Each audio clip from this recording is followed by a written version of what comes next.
What is going on, bottom line viewers? It's Mitch here, joined by Kevole. We're back. We just did picks earlier. We're back for a Thursday night recap. Also, Mike Beck is here as well to recap the game between the LA Rams and the Minnesota Vikings. 38-31. LA Rams take it in an absolute offensive explosion shootout. Rams scored 21 points in the second quarter. There was a total of 34 points scored in the second quarter, Kevole. 34. And it really seems like this season so far, I don't know if the defenses need time to catch up, but man, there's little to no defense being played in the NFL right now. And I think both of these defenses throughout the first couple of weeks were some of the better ones in the NFL, but also they were expected to be top 5 units in the NFL. And I know that there's injuries for both teams, but geez, like the NFL is going fully offense mode or something, because like 465 yards, 5 touchdowns for Jared Goff, and you wouldn't consider him like one of the greatest quarterbacks of all time. And you have Kirk Cousins, 422 yards and 3 touchdowns. Not a lot of rushing yards, but man, if you had anybody in this fantasy game, you were probably pretty happy. So overall, a pretty exciting game because there were a lot of big plays made on both sides, a lot of very nice plays made on both sides by both quarterbacks, receivers all over the place. Just defensively, it's been a struggle throughout the entire course of this season in the NFL for pretty much no matter who you are. I mean, there's only been a couple of teams playing good quality defense game in and game out there in the NFL right now. And this is 2 of the better offenses in the NFL showcasing what they got. So we'll talk about what we think about the teams, how we see them moving forward. Is it time to panic if you're a Vikings fan? Is it time to get excited about a possible Super Bowl if you're a Rams fan? So we'll get into that and more. Guys, let's start off with Mike. What did you think about the game tonight? Were you a fan of it? Was it exciting, or were you not feeling the no defense out here? Well, being a guy who played offensive position like most of my life, I love me some offense. That being said, to what you were saying at the beginning, I think all the teeth has kind of been taken out of defensive players. You can't like touch a receiver off the ball anymore, or barely. Any contact down the field is going to draw defensive pass interference. You can't land on a quarterback, much less hit them. So it's extremely difficult to play defense in the NFL. I think it is something they got to fix. I know player safety is a big part of most of these rule changes, but at the end of the day, it's football, and it is tough. Like, there's a few positions where by the end of every play, you will be a little more injured than the previous play. That's just the way it goes. And if someone's not comfortable with playing a game like that, then you shouldn't be playing in the NFL. But as for the game, offensively, super exciting. I would honestly say Jared Goff took a step for me today. I wouldn't even necessarily say it was his targets. I think he's joined. I don't know if I'd quite put him in the top 10 quarterbacks in the NFL right now, but he's definitely in the top half for me, for sure. He cemented himself as someone who's a lot better than I thought he was coming into tonight's game. Kevole. Yeah, I agree with you certainly about Jared Goff. I think he's getting better each week. That throw to Cooper Kupp was like unbelievable. He's had a few of those. They didn't really run the ball a lot tonight. I mean, they ran it effectively. But I think the key also is the line of scrimmage. It was Aaron Donald and that front 4 that got pressure at the end, that created that Kirk Cousins turnover at the end. They were starting to get that pressure, and that helped it out as well. And I think, so it feels like in terms of defense, what I'm noticing isn't like we're not getting like we're going to stop you in 3 downs. We got to make the play when we can make the play. It's like it's bend but no break. For the Minnesota Vikings, I guess the one thing that is just I could not understand, for the love of God, the Rams were just like, it was like stealing with Anthony Barr. How the heck did that happen? Like, it was Robert Woods, it was Cooper Kupp. I mean, they could have put a fan, brought in, hey, just okay, Barr, you cover him. Still, just it was I think the Vikings are kind of fortunate. I still think that this was a huge loss for them, but they're kind of fortunate that probably the only team that's going to, well, the Bears, they better hope the Bears lose, and the Lions will probably win. But I mean, they're still kind of in there. But I think that this was such a huge loss for this team, and like especially defensively, though. Overall, like this Vikings team really got shredded in the NFC Championship game, and I think people are just buying that film and going, "This is what we're going to do." So when we predicted this game, Kevole, I said that the biggest loss in this game was going to be Everson Griffin. You picked the Vikings. I picked the Rams. And I said that I think that the Everson Griffin loss was bigger. I thought that Peters wasn't going to play, but of course he did play. And Talib didn't play. So I thought that Griffin was going to be the biggest loss because I really feel like without Everson Griffin, the defensive depth along the defensive line, which allows the Vikings defense to be good, it just isn't there. Like you're relying on Daniel Hunter to get after the quarterback and pretty much him himself. When you have Hunter and you have Griffin, now it's something dangerous to worry about. But as we saw last year, as the season wore on, those guys would get tired. And the depth for the Vikings on defense, it still really isn't there. And the Rams, they just continued to go away. And I think both quarterbacks I thought were spectacular in this game. And I tweeted, and I've been very critical about Jared Goff in the past. I did not think he could be a top 10 quarterback. I don't know if I didn't think he could be a top 10 quarterback, but just pure from like a skill standpoint, he hasn't shown me enough for me to put him in the conversation. Now, I don't know if I'm going to put him in the top 10. I'd have to rattle off names and so on and so forth. But he made a lot of elite level throws today. You know what he actually reminds me of? He reminds me of Matt Ryan from 2 seasons ago. He's got a lot of confidence. He's in a great system with a great supporting cast, and he's just making all the throws. He's making all the throws they need him to, and he's putting them right on the money. He's not necessarily making any spectacular, like, outside of the scheme plays, but every single time it's there to be had, he makes a play. He never misses a play, and I feel like he's just going to have one of those seasons. Sean McVay, man, this guy's a savant. Like right now, best offensive coach in football. I don't think there's a doubt about it.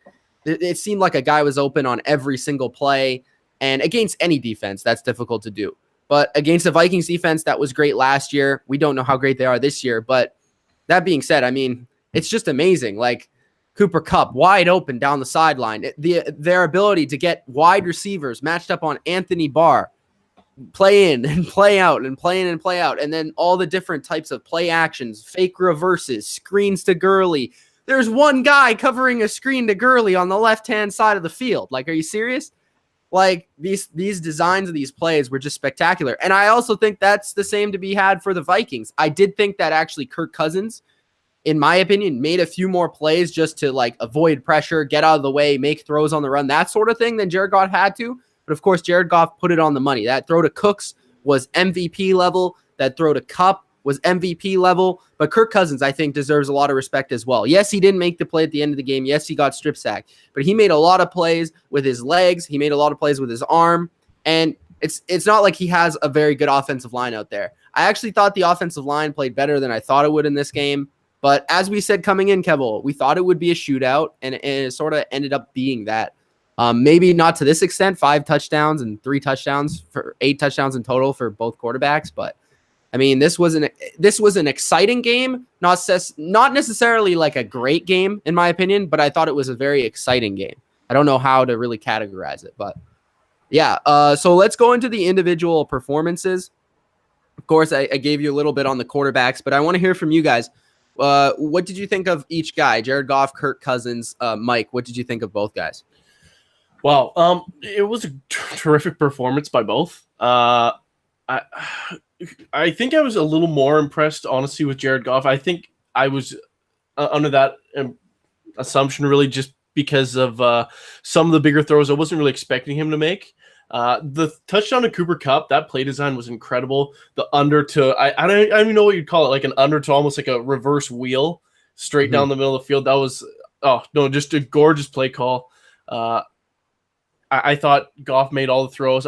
Same with Cousins. Like, it's kind of hard to blame him for the strip sack at the end of the game. Yes, you can step up in the pocket, but then you think about they have Sue and Donald in the middle there clogging up the middle of the field. It's tough to go up against that defensive line.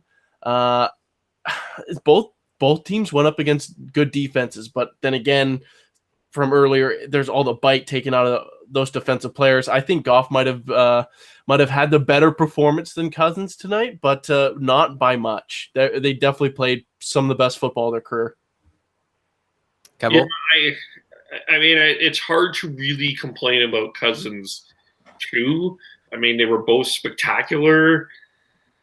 Just Goff made a couple more plays, but I never really honestly felt the Vikings were in this game. I just thought the Vikings were always. It's that's what happens when you're playing an offense like this, and I tweeted as well. Like, don't at me. Rams offense is better than the Chiefs offense. I know some people may sit there and argue with me, but this Rams offense right now is unstoppable. They came into this game with, other than the Patriots and the Patriots of 2007 and the 92 49ers, there have been no team that's punted less in the first 3 weeks of a season. So they're on pace that's like pretty ridiculous right now. They have the running game going, which they don't really even need at times. They have the screen game going at elite levels. They have down the field to Brandon Cooks and Cooper Kupp. They have over the middle. Like, everything is just on point. It seems like they're in playoff mode right now. And I think that's the biggest concern if you're a Rams fan right now is, are they going to peak too early? Because this team and this offense is just hitting at such a level that it's hard to imagine them getting better at this point. It's just crazy. Well, what Kurt Warner said is they only got 38 points. So he was like, there's still more room for them to improve because they asked him. It's hard to get more than 38 points when the other team scores 31. No, yeah, that's true. I think Kurt was joking, of course, but yeah. But I don't know. I mean, yeah, can we just put the praise for the Rams here just over here for a second? Can we talk about this Vikings team? We will. We will. I think there's a lot of problems on this team. Like, I really do. Like, they didn't run the ball a lot. I mean, I understand that Dalvin Cook was on a pitch count, but against an offense like this, to help your defense, you got to run the ball a little bit more than they did. Well, they didn't. It's not that they didn't try to run the ball. I guess they sort of got away from it in the second half, but also in the first half when they tried to run the ball, it wasn't successful, and they were seeing a lot of success throwing the ball. I understand the point of managing the game and keeping the Rams offense off the field, but also when you're having that much success and your quarterback throws for 422 yards, are you not just going to keep passing the ball? I guess, of course, yeah. Your defense is expected to be the best part of your team, and it hasn't made one stop all game. I think it made like one stop. Yeah, I mean, Hecker was out, twice? He punted? I think twice, and that's why he had a shit punt at the end, because he doesn't remember how to punt. Yeah, I thought he was going to throw, actually. Yeah.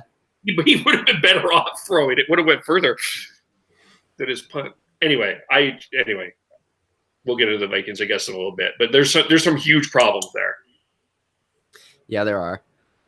Running game, as we brought up, not really very existent for either team. Dalvin Cook, 10 rushes, 20 yards. He has a hamstring issue, and every time they seemed to run the ball, that was when the Rams defense was having the most success. Of course, Mike brought it up. Their defensive line's very, very, very solid, especially up the middle. It's hard to get anything going there. And the Vikings saw all their success through the air. Kirk Cousins was actually leading rusher, 28 yards. LA, 17 carries, 83 yards. Solid game for Todd Gurley. Nothing spectacular on the ground, but he also contributed through the air with 73 yards, 4 catches. I want to talk about the one play because this could have been a little bit of a game-changing play. It allowed the Rams to get a field goal. I thought it was a block in the back. They actually threw the flag. Yes. Yeah. Saying it was a block in the back, and then they didn't do it. They're like, oh, is this a penalty on the defense or offense? And then they picked it up because it was on the offense, I think.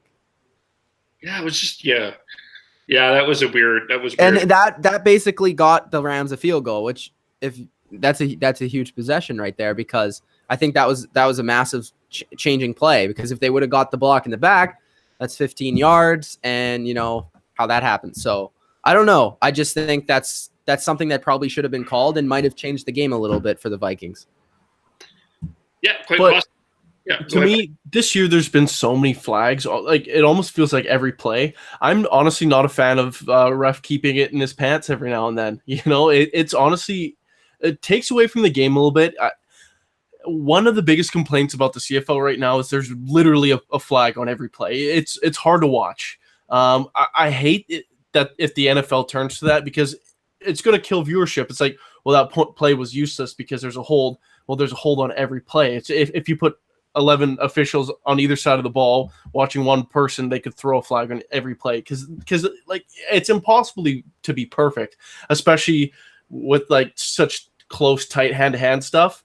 But every now and then I'm not against a flag. My point is that he actually threw the flag and then picked it up, and it was still a penalty when they replayed it. You know what I mean? It makes it tough. I understand, but I think to a certain degree, I'm just saying football as a whole, if we could kind of dial it back and let them play a little bit more, but I know what you're saying. Like it should have been a call. If you're going to throw the flag, call the penalty. That's my point. Like just don't throw the flag. That's my point. Okay. Receiving wise, Cooper Kupp led the way, 9 catches, 162 yards for the Rams, 2 touchdowns. This guy's really developed into something special. Really good player. I've been really impressed with the Rams receivers. They never really seem to I understand that Sean McVay's calling these plays and Jared Goff's been on the money and the offensive line's giving him time to throw and there's time to get open. But these guys have been really impressive. Every single one of them, from Kupp to Cooks to Woods, all of them had over 100 yards. Brandon Cooks, I thought, was awesome today. Again, not a Patriot anymore, but still, and we'll always be a fan of Brandon Cooks. I thought, I think he actually fits in better with the Rams offense, their style of play and what he can do for them more so than the Patriots. He had a really nice touchdown catch and Cooper Kupp had 2 of them. That one Cooper Kupp, he was wide open, the Anthony Barr one, as we brought up, and he just ran straight down the sidelines.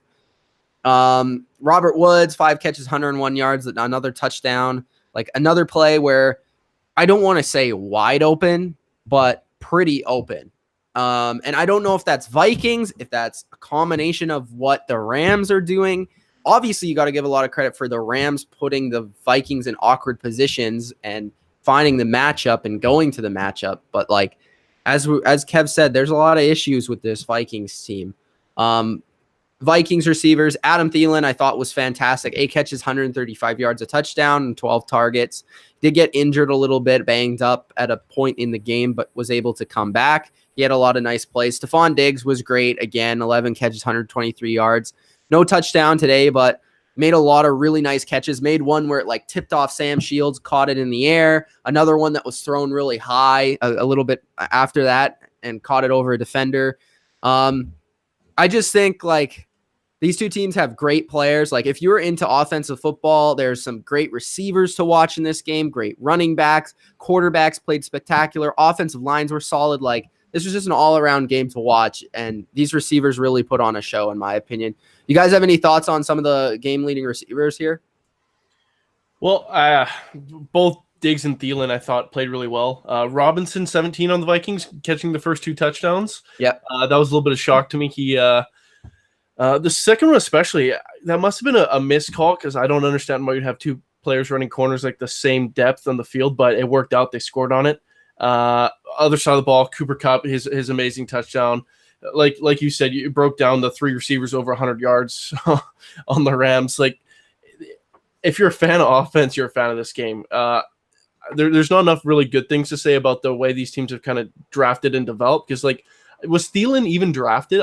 Or was he? Yeah, I think it was a 4th or 5th. I thought he was later than that, but still. Maybe he was undrafted. I'll look that up. He was someone, I was looking at the stats today, he was not highly recruited. He was not highly sought after going to college and then in the NFL. And then he had 80 catches in his first 3 years. And then he did that last year. So he's someone who's really kind of exploded on the scene. Guys on both sides of the sidelines, I guess, on the Rams and the Vikings both did that. Cooper Kupp coming from D1 AA. There's just so much talent coming from unlikely places that really balled. So I would have to say, I really couldn't even give it the advantage to either team having a better receiving core. They all played. Thielen was undrafted. Diggs, I think, was a 5th rounder. Yeah, so both teams really played extraordinary, I think. And if they can continue that level of play, I'm a little bit higher, I think, on the Vikings than both of you guys will be. But I was a big fan of both receiving core tonight. They balled. Yeah, both of them did. It's hard. Yeah, they were fantastic. That was great to watch.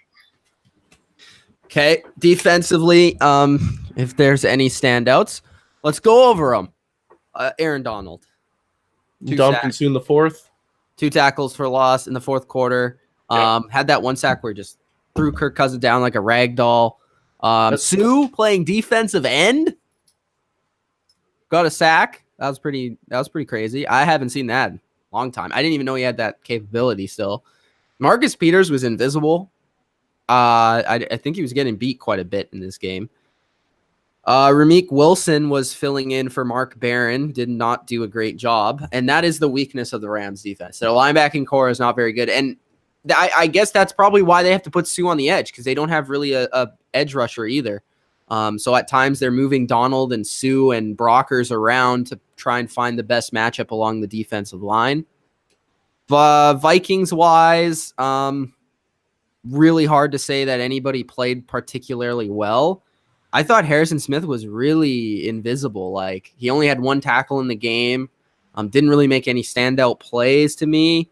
The guy that really got burnt, of course, Anthony Barr, but you're putting him against receivers. Like, it's kind of tough. If it's just me, I know he's supposed to be an athletic linebacker, but that's not a good matchup. Trey Waynes also was pretty bad in this game. Got beat at least 2 or 3 times for big plays. Daniel Hunter did have a sack in the game, but I didn't think he really showed out or had a big game. Andrew Sadeo had a couple of nice hits, but nothing spectacular. Like, it's really hard to find guys that played well. I don't think Sam Shields played bad, actually. I'll throw that one out as well. What did you guys think of the defenses and anything like you saw positively before we move to some of the negatives? Not a lot. When you allow more than 30 points on either side, not a very good game. Those safeties, that's going to hurt watching the film. But again, with Anthony Barr being on wide receivers, like you're asking too much of that guy. That's someone you put on a tight end, but in this matchup, either team really doesn't have those tight ends anymore. I don't think Kyle Rudolph's that guy for the Vikings, and I'm honestly not even too certain who the Rams tight end 1 is. But that's not the matchup. That's on your coaching staff. You don't put your players in that situation because you know that's what's going to happen. I don't even think that was the Vikings' fault. I think it was more of McVay finding a flaw in the Viking scheme to attack. And I wouldn't be surprised if that's game planning. It makes sense. McVay's a genius. Yeah, so that's my thought, but you never really know for sure. Kevole. Yeah, Aaron Donald clutch at the end there. And yeah, Sue, that the front. Who made the strip sack? The rookie. I can't remember his name. 94? Yeah. Yeah, well, good on him. Yeah. Yeah, the defensive line, I thought, got the Rams' defensive line got the pressure at the right time. There wasn't anything on the Vikings that really was like, wow, it's like that. I was not impressed with anything of the Vikings defense, to be honest with you. Okay. The bad, Kevole. I know you want to get to it. What's your thoughts on the Vikings? Well, I think one of the people that I think is Xavier Rhodes had a really tough night too. I mean, we talked a little bit about Barr, we talked a little bit about Waynes, but Rhodes took a really terrible penalty late in the second quarter. There was that defensive holding, and then there was another 15-yard penalty that they added to that. It wasn't only the coverage; it's just they took some really bad penalties and made some really bad plays at bad times. Overall, it kept the Rams on the field. And they couldn't get any pressure either. No pressure at all. And no adjustment to even try to get pressure. Exactly.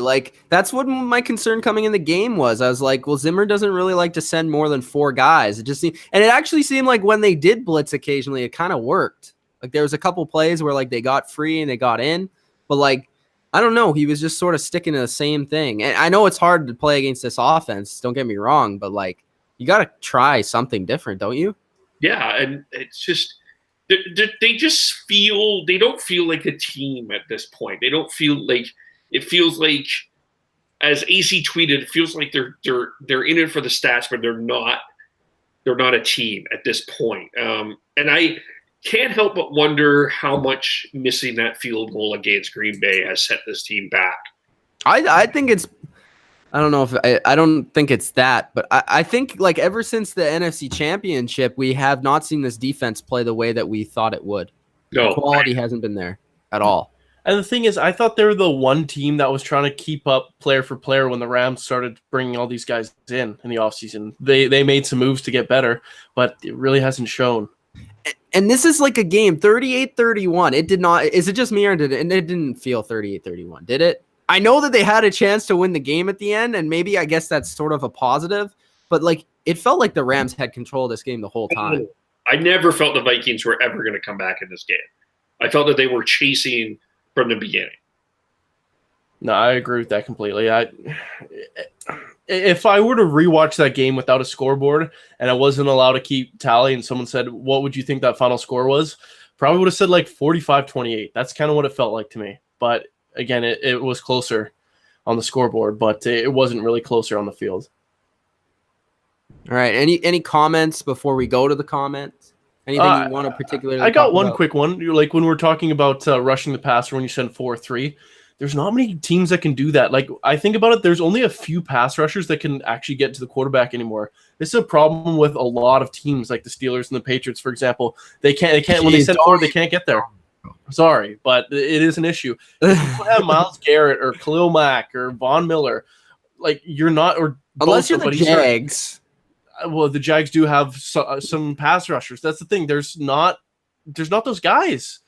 It's weird. Like, is that just how good offense has become right now? Like the schemes. I feel like there's so many good quarterbacks right now. There's so many good coordinators right now on offense, and the defense is just like desperate to catch up. Like I don't see as many great linebackers as we used to have. I actually think pass rusher is probably one of the better positions on defense in the NFL. I don't think there's as many great corners. I don't think there's as many great safeties. Well, yeah, the rules are stacked against them because I don't think we'll ever see John Lynch again. Could Troy Polamalu even play in today's NFL? Like the way he played with almost reckless abandon hitting? Every play. He'd probably play linebacker. Probably. That's just the way it's going to. Like safeties play linebacker now. I don't really enjoy it. Watching games from like 2008 now, you're like, holy smokes, that would have been a flag, that would have been a flag, that would have been a flag. But still, like, I kind of just, for me, that's kind of some of the era that I grew up on. It's just kind of, it's different and hard. It's almost hard to watch that everyone just becomes super athletic. That's just kind of the thing. Everyone's like 230 pounds now, except for like D tackles. So it's just a different game. And it's weird because like back in 07 when the Patriots had that offense, their whole thing was like they were like the first offense to like exclusively like have the slot receiver go like 3 wide and like go split you up with like short passing game. And then like that completely changed the way offenses played because of how successful they were. So offenses started to become like a lot of screens, a lot of short passes. Then all of a sudden you have defenses like the Seahawks in 2013 who are designed to take away with speed and take away the short passes. And now you're going more towards teams like the Rams, who they're all about play action and deep passes over the top and like taking advantage of those zone defenses. And now the defense is like having to readjust again. Like it's like the circle of life in the NFL. It's just kind of an interesting thing to watch right now. But it just seems like the offenses, but between all these, like you could probably go a list of like at least 15 like offensive coaches that are like really good coaches. And defensively, I mean, could you name 10 defensive coordinators that are good quality?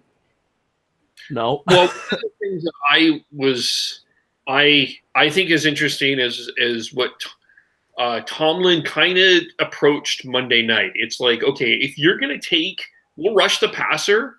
We'll take this 15-yard penalty, just rush it's either going to be one or two things. We're not going to pressure the quarterback, or we're going to pressure the quarterback, and if it's a 15-yard penalty, damn it, it's a 15-yard penalty. There's nothing we can do because Hey, Sue got a sack tonight and didn't get a penalty. If anybody can get a sack and not get a penalty, and it's Sue, okay? Sue is the guy that should be getting the penalties. but it's and he almost didn't.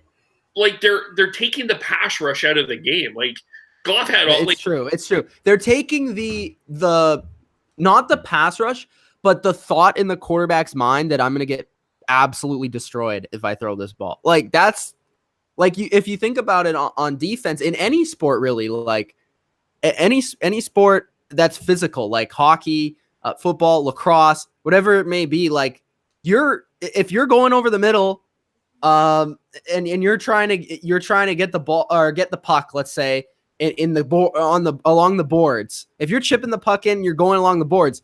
You're scared that I'm going to get this puck because I'm going to get hit. Or if you're a defenseman and you're going back you're going to get hit right on the back more often than not. So you're afraid to get that puck. You need to get rid of it quickly. You don't have all this time in the world to get rid of the ball. If you're a quarterback in the NFL now, you're like, oh, it doesn't matter. I'm just going to sit here until someone's open. And if I get hit, I'm going to get a flag. So we're just going to be a first down. Anyways, they're not afraid of having Mean Joe Green come up and freaking elbow them in the face, clothesline from hell after they throw the ball. Yeah. Hell, it could be a new offensive play just to let someone go unblocked and just like tell your quarterback to take a dive. I actually think that's going to be a thing. Straight up, like just don't block the defensive end and just kind of have like a blind boot towards them and just like line him up in a way that he has to land on top of you. Yeah, 15 yards, bro. 3rd and 20. You can't see Ben Roethlisberger just diving. I can see that every day of the week. The stupid forearm to the helmet, like that was horrible. But like I think it could be a play in your offense. Like exactly 3rd and 20, 3rd and 25. If you take a penalty and took a sack, it's a free first down. Might as well just try to dial up the old acting play. Let's call it the George Clooney. Let's George Clooney on one. Don't block Ndamukong Suh because he's going to blow me up and we'll take 15 yards. Yeah, I mean, even if Hail Mary, right? I mean, you could pretty much now go from the 50 down to where you need the field goal spot, right? That's potential. Exactly. Yeah. I don't know. I think they got to change these rules a little bit. I understand what they're trying to do, make the game safer, make the players, so on. But you're taking away fundamental parts of the game, right? Well, the thing is that rule is because Aaron Rodgers broke his collarbone last year. That's football. So you're basically saying Aaron Rodgers is ruining the sport of football. Is that what you're saying? No. Can we get you on record for that, Mike Beck? Aaron Rodgers is ruining. No, Aaron Rodgers is good for football. It's the NFL is just like, oh, that's our biggest fish. And he got hurt on something that happens on in every game. Your quarterback gets landed on. It's not if a QB can't take that hit anymore, then they shouldn't be playing the game. That's ridiculous. And I agree. Someone who played offensive line, I wouldn't expect a D lineman not to land on the quarterback. Like it doesn't make any sense. It doesn't work from like a physics point away. And then William Hayes tearing his ACL because he didn't land on his quarterback. That is bullshit. And like they should be suing. I would sue the NFL. It's like your ridiculous rule cost me a year. It's absolutely garbage. Yeah, and like that is why teams usually draft big quarterbacks. Oh yeah, well the thing is Flacco versus Ben on Sunday night. I think you're gonna see probably a record breaker for like those roughing the passer calls because they're big guys that are hard to take down. When it's like that. You're telling me Big Ben, who's been evading guys his whole career, that's kind of what he's built his career on. Like if you're gonna take him down and like the only way is to land on him, would you not take that? If you play him soft, he's gonna throw it away. That's what he's done his whole career. And also like Ben, if you land on him, you're not breaking his collarbone. He's a big guy. Exactly. He's 6'6". He's probably taller than your D tackle. So I feel like might be a problem with like guys like Rodgers and those smaller quarterbacks. Feel like you get what you get when you take someone who's small, I guess. Rob says panic or no panic for the Vikings at 2-2. I'll let you guys both answer it because I feel like you both have separate answers. So we'll start off with Kevole. I think at least you're at paw. I don't know if you're at Nick, but you are certainly at paw. Yeah, especially defensively. I think you got some things to work on. For me, I think if that tie was a loss, then I would start thinking panic. A tie really kind of messes it up, but thankfully it's within the division. So I'm not super concerned yet, but you have to win your next game. That's what it boils down to. If you started the year 1-5-1, your season's probably done. So I would suggest this better be a damn good week of practice for the Vikings. John's in the chat. What's going on, John? Bodo says, okay, maybe the funnest game, sorry, not the funniest. Funnest game, not the best. He also says, Rob, no panic yet. Rodgers is more hurt than they're letting us know. Bears are still iffy. Kevin Durkant says, Los Angeles Rams. Sebastian says, I hope the Vikings go under 500 this season. So you're joining the AC camp. As AC put it, I never cheer for teams to suck, but I'm cheering for the Vikings to suck. Because of course they dressed up Rocky. So continuing on, Thomas says Rams are legit. So good, stacked. Thomas says, go Pack go. Kevin Durkant says, are y'all streaming Pats and Finn Sunday? Yes, I will at least be streaming it. Maybe Dylan will be on there, but I think it's the game of the day, so I'm going to be on there. It's a Sunday night. Big game. We'll have a recap for that game, and Mike, if you want to come on, if you're available, you can come on for that. We'll see what happens. There's probably a good chance. If the Steelers win, you'll be on. If the Steelers lose, you won't be on. No, I would be on regardless. I'd say I'm a little bit better than I was in my youthful days when they'd lose and just being like going straight into depression. But no, if I'm available, I totally want to break down that game. They're always fun. Yeah, they're definitely good games. Waterboy Report, what's going on, man? Says Rams are legit. Kevin Durkant says fact or fiction, Vikings missed the playoffs. I'm going to say as of right now, fiction, but it could very well be a fact. Kev? We'll see. I'm not ready to say either way. Mike? That is. I actually have to check their schedule. Yeah, no, I definitely have to check the schedule, but they're going to be close. I don't think they're going to be winning the division, but wild card maybe. It's a tough conference. It's a tough conference. Well, Panthers are improved today. Panthers were like number 5 in NFL.com's power rankings. Wow.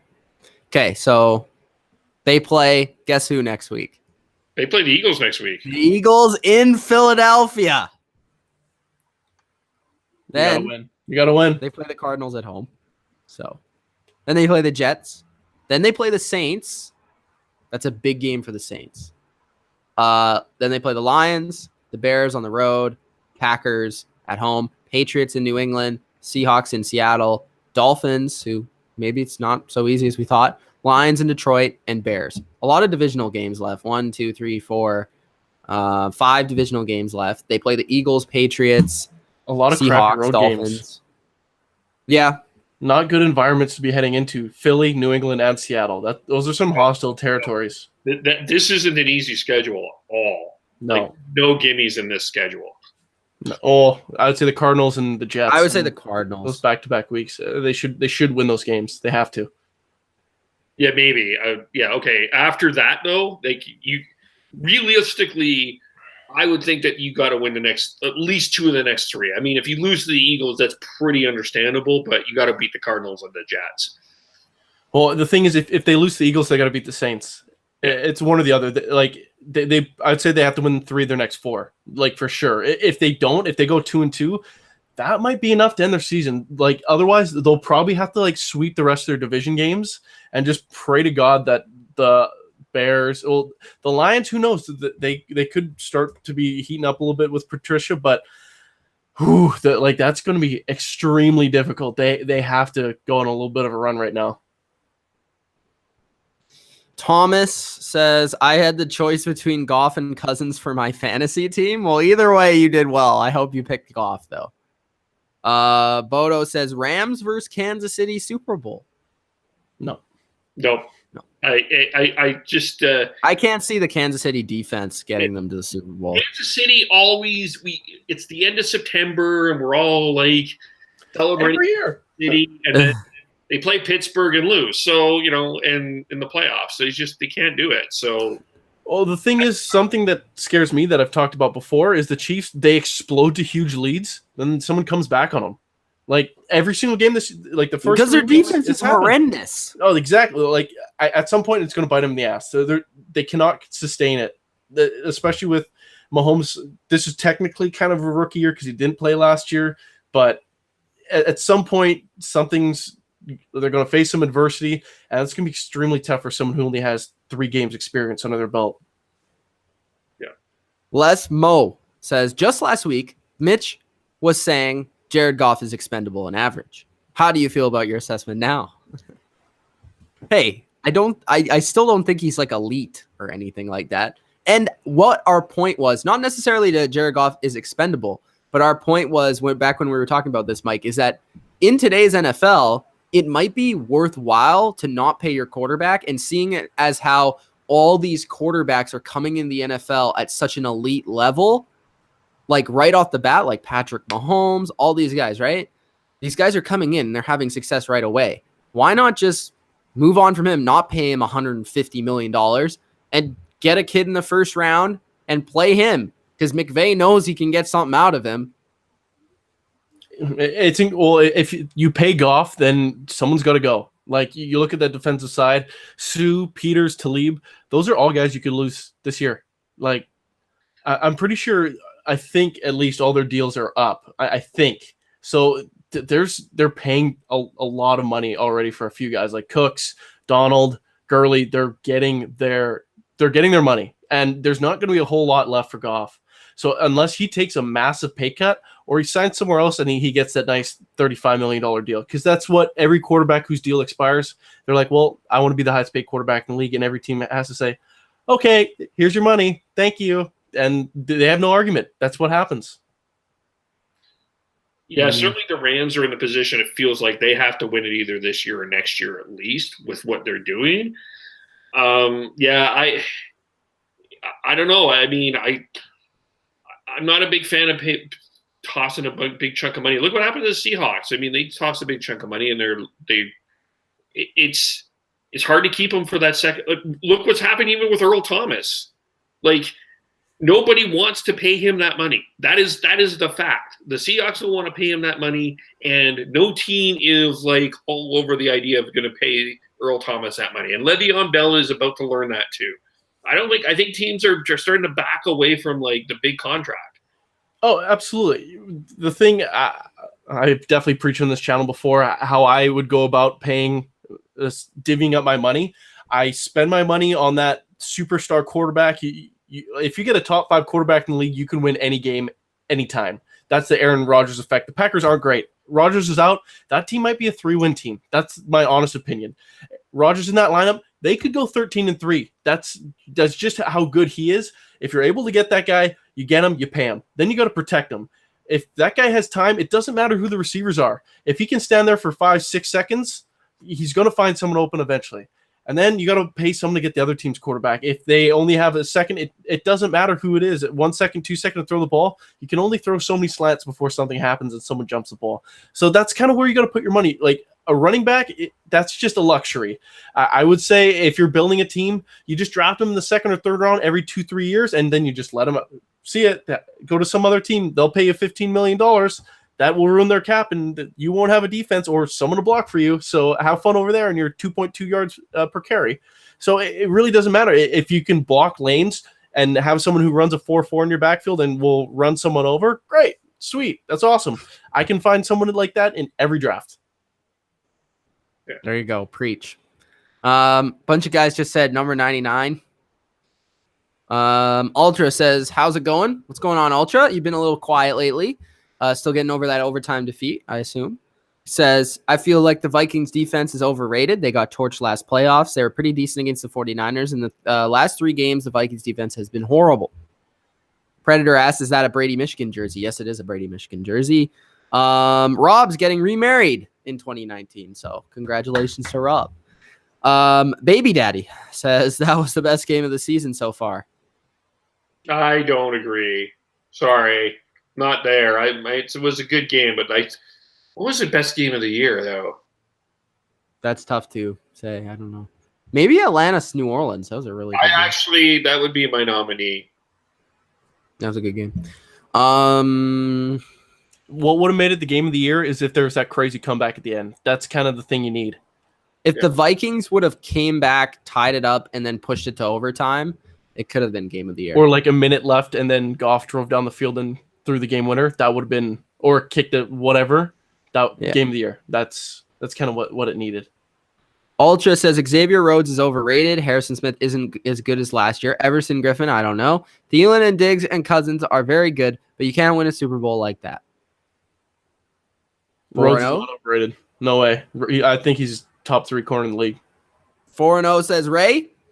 Best game of the year was Falcons Saints, says Ultra. 100%. Matt Ryan was awesome. Breeze was awesome. Thomas, Kamara, Ridley, Jones, all phenomenal. Defense was awful. Super entertaining. Congrats, Rob. Every defense is awful. We've already discussed that, and I'm convinced. Jimmy says Rams 35 points average per game. We need Greg the leg back. Yeah, that was a bad missed field goal, by the way. What else we got? There's a lot of comments here. 48-26 Rams over Seahawks. How do you feel about that, Kevole? We'll get to that next week. Michael says, my quarterback is Joe Flacco, who helped us win a Super Bowl and took us to countless playoff and AFC championships. Well, good for you, Michael. Michael Grant says, but the Brady rule and Rodgers rule are two different things. Brady was in the pocket and Rodgers was running across the field trying to make a play. The Brady rule is that if you go low and hit him under the knee, then it's a penalty. And the Rodgers rule is the land on him rule. Which one do you think is worse, Mike? Honestly, because of the plant leg, it's really tough. I would say, like, if you hit a quarterback on their non-plant leg knee, sure, that's fine. But like the plant leg, just based on like if they're throwing it, that's pretty much just almost a guaranteed ACL, MCL. Like just based on how they're standing, I understand that. I get it. But landing on a quarterback is ridiculous. It's momentum. If you send a linebacker on a blitz through the A gap and full sprint, they're untouched, hit a quarterback, they're landing on top of them. Like I honestly don't know what else they could do. Like maybe they could try to spin and throw them, but if they get out of that, then they're screwed. Like otherwise, if they're going over the top. Like I honestly don't know what you could do if you're that blitzing linebacker or a DN that just beats someone clean off the snap. I don't know what you can do interiorly. Ultra says the team to beat the Rams is the Eagles. I would say they probably have the best shot. I would also throw the Saints in there just because if it's a shootout, you never know. It would be a shootout, 100%. Like the Saints would have to win 42-39, but they could. I wouldn't put it past them. So it is possible to score 42 points on this Rams defense. Exactly. That's my point. And that's NFC only. I'm not including AFC. Vikings play the Eagles. They won't win that game, says Ultra. His power rankings this week are, where are they? Where'd they go? Where'd they go? Now I can't find them. Well, that's good. Let me see. What? They disappeared? Did he take them down? Okay, there they are. Rams 1, Chiefs 2, Eagles 3, Jaguars 4, Panthers 5, Saints 6, Bears 7, Vikings 8, Dolphins 9, Ravens 10. What do you guys think? Jaguars, did you not watch the game against the Titans? I can't put the Jags at 4 right now.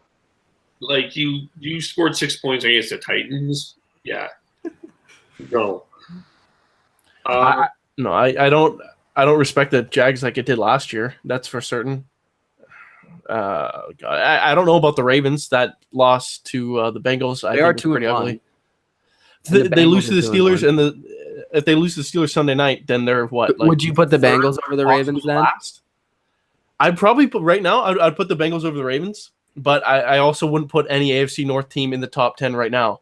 I think Sunday's game kind of determines a team that would be in the top 10 of power rankings. It's not just even the Baker Mayfield led Browns. I am a fan, but they're 1-0 too soon. They are 1-0 under the Bake Show, but I don't know, maybe 0.5-0 just because he only played half a game. But Yeah, it's 0.5-0.